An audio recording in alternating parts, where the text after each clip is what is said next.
Assalamualaikum warahmatullahi wabarakatuh. Rekan-rekan mahasiswa, kita bertemu pada materi kedua terkait manajemen isu dan krisis dalam pendekatan public relation.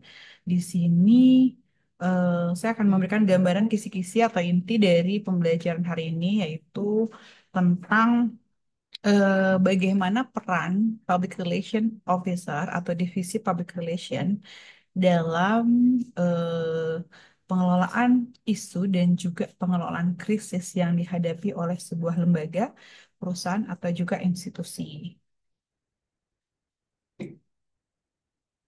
Oke, baik.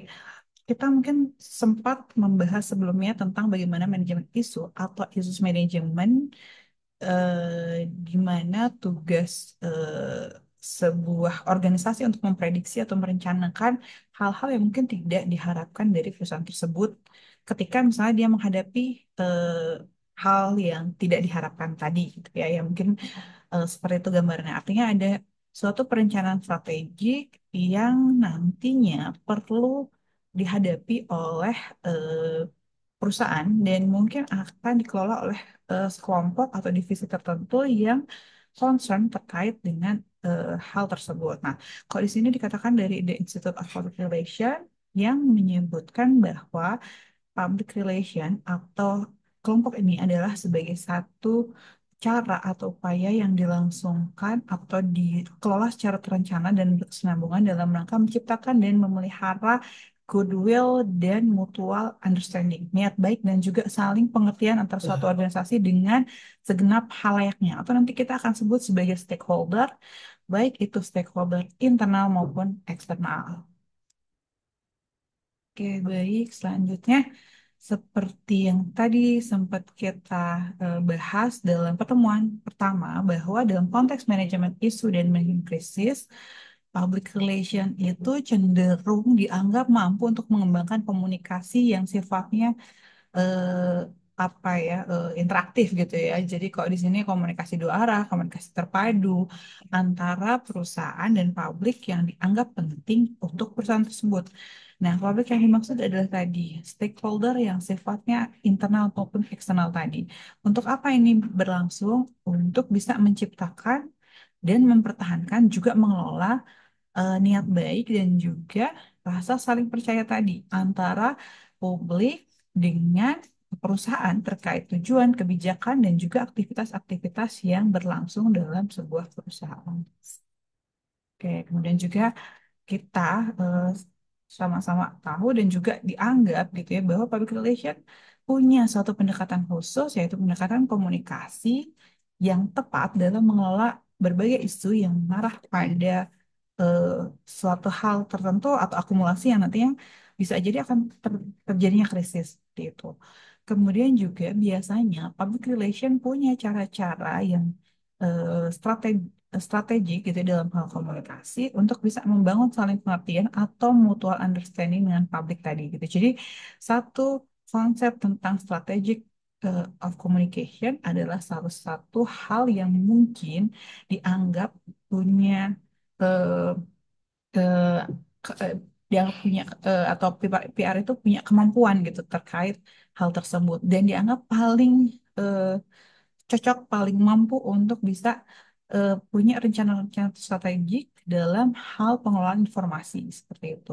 Nah, kemudian juga kalau kita eh, kembali ya ke apa namanya bagian dari sejarah berdirinya atau munculnya konsep Crisis Management and Crisis Management, maka kita mungkin bisa lihat ya kalau manajemen isu di tahun 60-an itu lahir sebagai respon organisasi untuk perubahan-perubahan yang terjadi di lingkungan sekitarnya, yaitu dalam kondisi sosial politik yang cenderung tidak menentu. Waktu tawaran atau gagasan tentang krisis manajemen itu dikeluarkan. Tapi eh, semakin ke sini, gitu kita akan bisa lihat bahwa perkembangan krisis manajemen itu eh, tidak hanya tentang bagaimana reaksi atau respon terhadap hal yang eh, tidak menentu atau perubahan yang tidak menentu di lingkungan sosial politik dari lembaga atau perusahaan gitu. Tapi nanti teman-teman bisa lihat ketika tahun 90-an ada pergeseran tentang definisi isu manajemen tadi. Nah, kalau kita cek kembali di definisi tahun 1960-an, masa isu manajemen itu awalnya digambarkan sebagai cara bertahan dari sebuah lembaga atau organisasi dan disebut sebagai sistem peringatan dini atau proses yang dianggap membantu organisasi untuk menghindari hasil kebijakan yang tidak diinginkan. Jadi masih reaktif sifatnya. Tapi teman-teman bisa lihat di tahun 90-an saat itu pada Public Relation Colloquium yaitu ada beberapa firma PR dari Norfolk, Smith, Tucker dan juga beberapa kampus seperti San Diego State University dan juga Northwestern University itu mereka gitu ya orang-orang yang concern dalam kajian PR dan juga praktisinya gitu ya berusaha untuk mengembangkan definisi yang berorientasi pada tujuan yang lebih berkembang terkait resource management yaitu yang pertama mereka eh, meng-highlight gitu ya kemudian juga mengembangkan definisi bahwa resource management itu merupakan proses manajemen yang tujuannya bisa membantu melindungi pasar, mengurangi risiko, menciptakan kesempatan-kesempatan, serta pengelolaan image atau mengelola image sebagai sebuah aset organisasi yang memberikan manfaat bagi perusahaan maupun bagi stakeholder.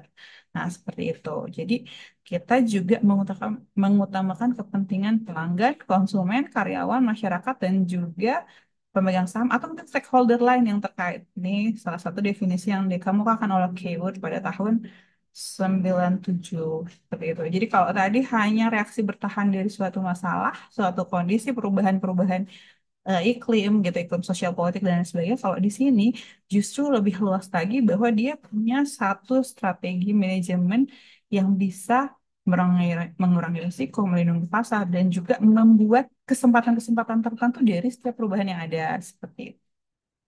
Baik, nah ini satu paparan singkat saya mungkin saya perlu untuk menjelaskan sedikit gitu ya. Nanti teman-teman bisa mengembangkan dalam diskusi selanjutnya bahwa satu komponen yang strategis dalam issues management atau manajemen isu adalah komunikasi. Kalau kita bicara komunikasi, kita bicara tentang bagaimana penyebaran informasi, penyampaian pesan ya, seperti itu dan juga isu komunikasi merupakan komponen strategik atau yang dianggap penting gitu ya dari sebuah pengelolaan isu. Nah, dari pengelolaan isu tadi gitu ya. Mungkin kalau secara umum kita sudah definisikan bahwa isu itu adalah beberapa pengertian gitu ya. Salah satu gap antara keinginan publik dengan kebijakan dari institusi atau sebuah perusahaan gitu ya. Kemudian juga ada yang kalau orang awam menyebutnya rumor, tapi sebenarnya tidak spesifik ke hal-hal yang kayak gitu ya. Atau berita yang tidak jelas kepastiannya. Tapi tidak hanya informasi sebenarnya, isu bisa berarti kondisi, dia bisa berarti situasi gitu ya, dan juga hal-hal yang lain yang sebenarnya lebih lebih luas gitu ya seperti itu.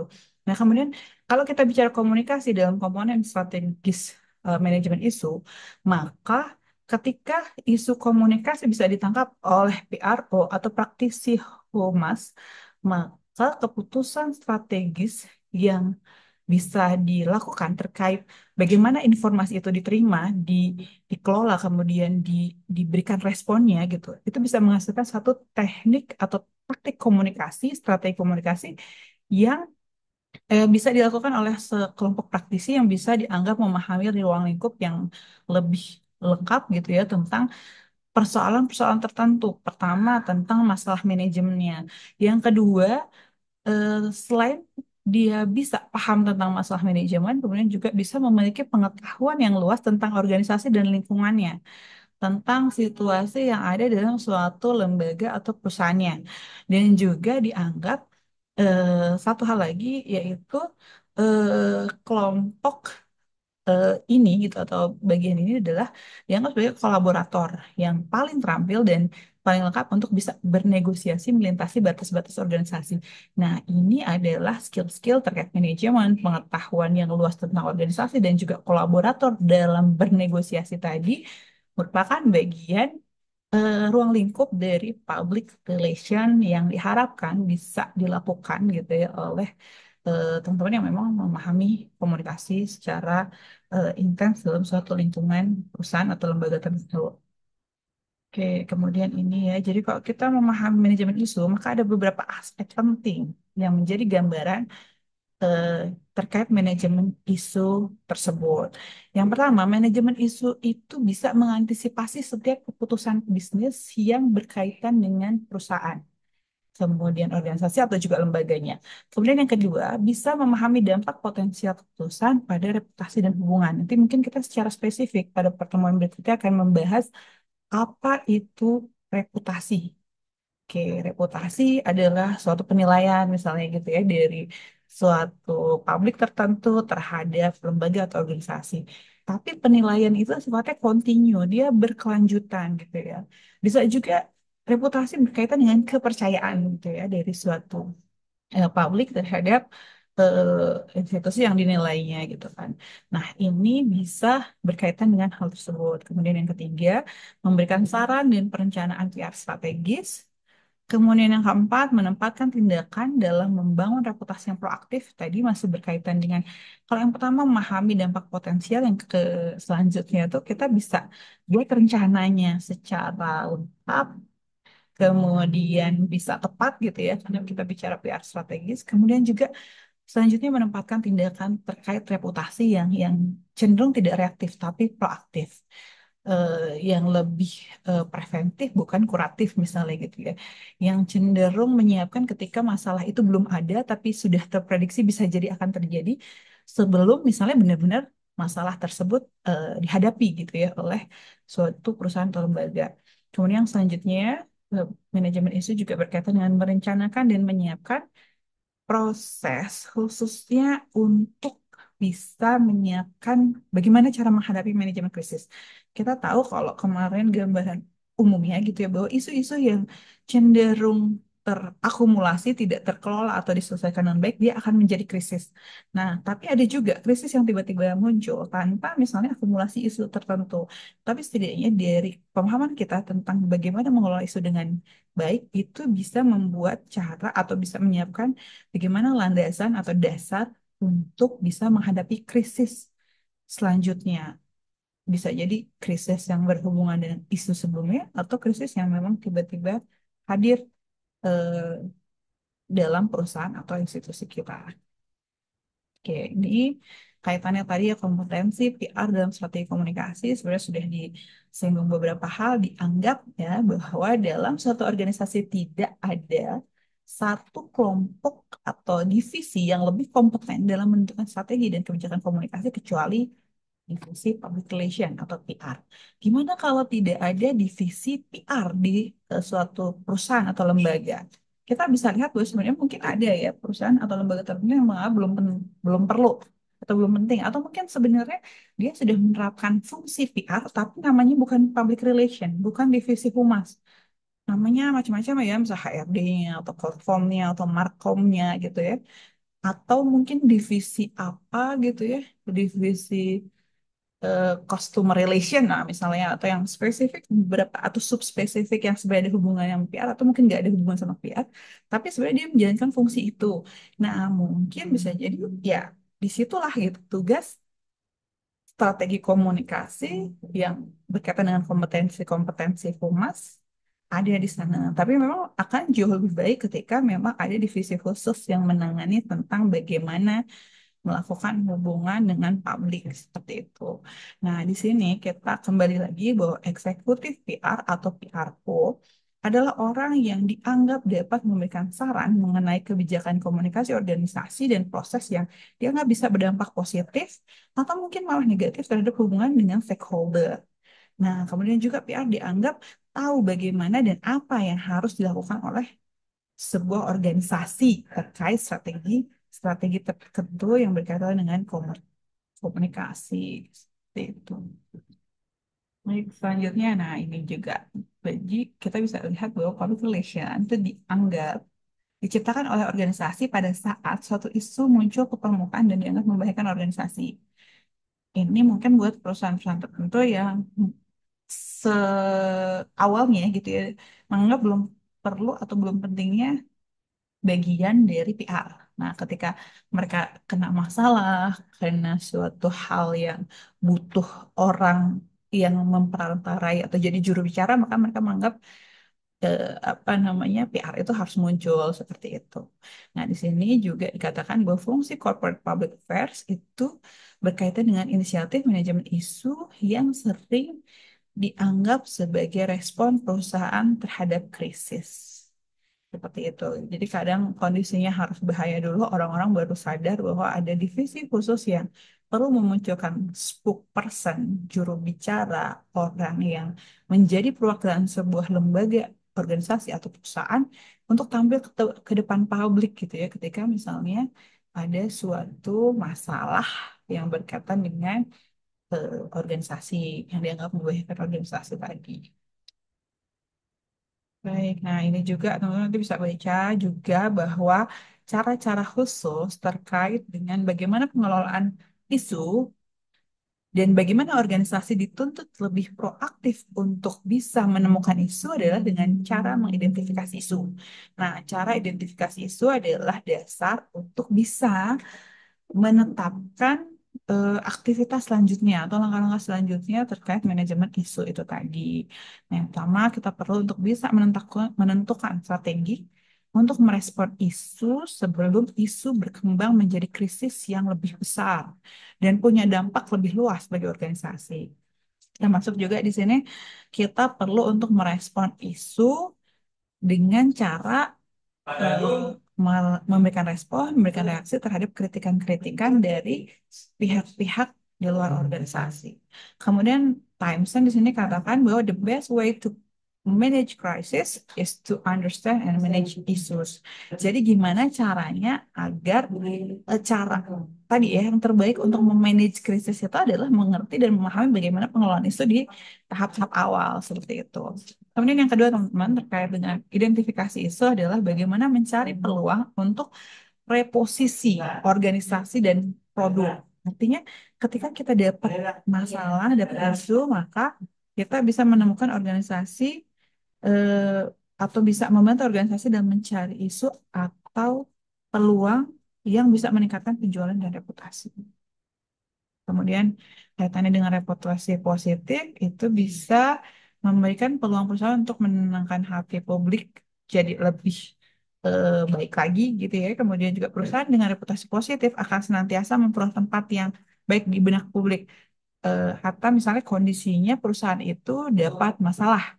Nah, biasanya dia akan lebih mudah untuk membalikan kondisi atau juga merangkul dukungan ketika dia melakukan perbaikan-perbaikan.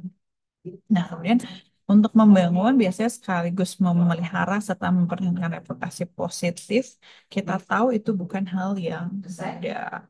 Kemudian kaitan dengan reputasi positif, organisasi dapat dengan mudah mencapai apa yang menjadi tujuannya, entah itu berorientasi pada profit atau non-profit. Karena kepercayaan publik terhadap suatu organisasi itu akan sangat dipengaruhi oleh reputasi yang dimiliki oleh organisasi tersebut.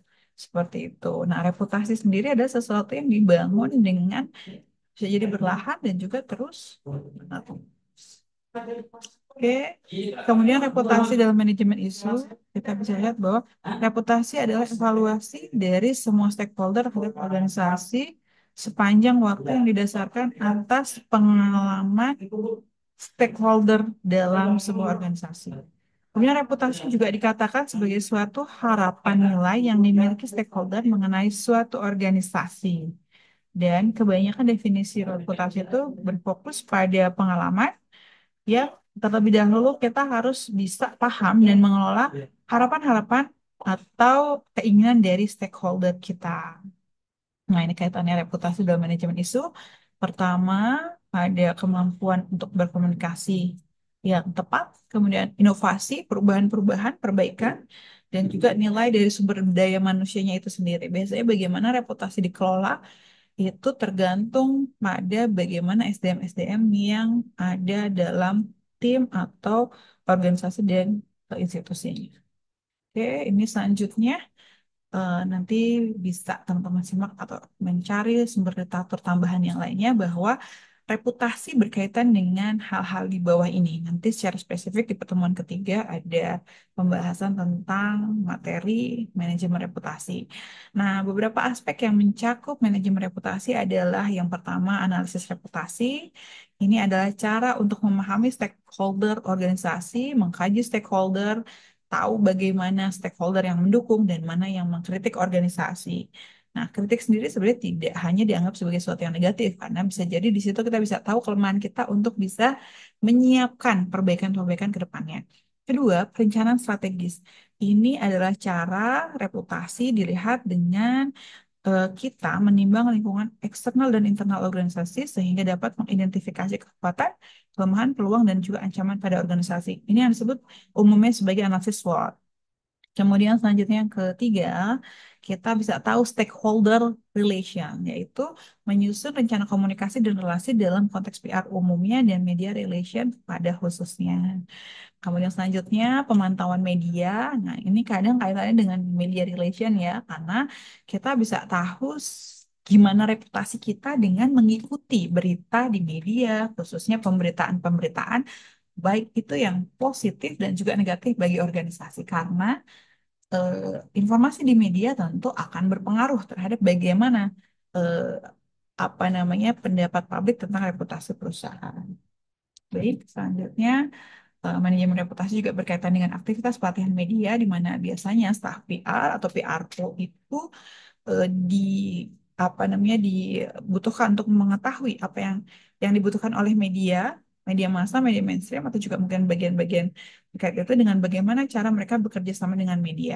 Kemudian materi komunikasi ini berkaitan dengan bagaimana pesan yang tepat untuk disampaikan pada media atau publik organisasi dan pesan itu dibuat dalam bentuk brosur, leaflet, media-media khusus, teks pidato, materi presentasi atau juga situs web. Nah, tadi kalau tadi pemantauan media ini ada secara khusus bicara tentang media relation. Bagaimana berhubungan gitu ya dengan media untuk bisa membentuk reputasi dengan baik gitu ya. Karena sisi media relation akan menjadi sarana untuk menjaga dan meningkatkan reputasi. Kemudian juga hal lainnya, reputasi juga akan mempermudah membangun media relation dengan baik gitu. Jadi sesuatu yang saling berhubungan satu sama lain. Kemudian selanjutnya terkait dengan government relation, jadi bagaimana pentingnya membangun relasi dengan pemerintah untuk menjaga reputasi organisasi, tidak hanya media ya, tapi juga elemen yang lainnya. Kemudian ini, jadi manajemen isu dan krisis itu satu sub khusus yang bisa mendukung bagaimana pengelolaan reputasi. Berarti lebih luas dong, Bu, reputasi ya bisa jadi gitu. Karena sebuah organisasi harus siap menghadapi isu dan krisis yang mungkin datang sewaktu-waktu dan di situ akan teruji bagaimana reputasi, manajemen reputasi yang dia lakukan. Seperti itu. Jadi begitu teman-teman untuk materi kedua tentang bagaimana peran public relation, pendekatan public relation dalam manajemen isu dan krisis. Mudah-mudahan apa yang saya berikan terkait materi hari ini bisa bermanfaat bagi teman-teman dan silahkan teman-teman bisa berdiskusi lebih lanjut setelah eh, pembahasan ini. Terima kasih, saya cukupkan. Wassalamualaikum warahmatullahi wabarakatuh.